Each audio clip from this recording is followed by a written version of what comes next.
ఇక్కడ పరిస్థితి కొడంగల్లో బుధవారం నాడు 22వ తేదీ నాడు నేను చౌరస్తాలో అక్కడ బజ్జీ తిన్నాను. అక్కడ ఆయన మన పరిచయమే, మన ముద్దబదర గుణరెడ్డి దూర వల్ల బిల్డింగ్ పక్కనే. అయితే ఆడు దౌర్జన్యంగా వచ్చి నా గల్ల పట్టిండు. అయితే ఏం నమ్మడ ఏం పిక్కుంటావు రా పిక్కు అన్నాడు. నేను చూపించన్న మాది కూడా నేను పీకి చూపిస్తాను రా. ఏంది కథలా నాటకాలా, డబ్బులు నువ్వు కడుతున్నావు వారా లంజాడుక అన్నావు. వాడేమన్నాడు, లంబవాడ అన్నాడు. లంబవాడ అనగా ఆయన కోపం రాదా?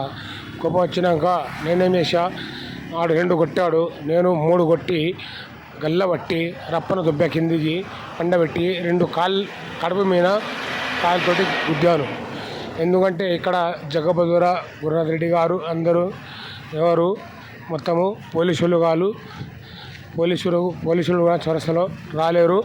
కానీ కాబట్టి కొడంగల్లో ఏం చేయాలి చెప్పండి.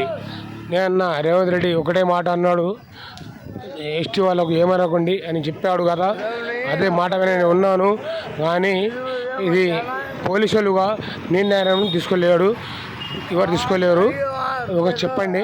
నా పేరు మోతీరాం, పుష్పమకొడతండ, కొడంగల్ మండలం. రేపు యూట్యూబ్లో పెడతాను మొత్తానికి. ఇప్పుడే చూడండి, లైక్ చేయండి, షేర్ చేయండి మీరు ఈ కొడంగల్ పిఎస్లకు.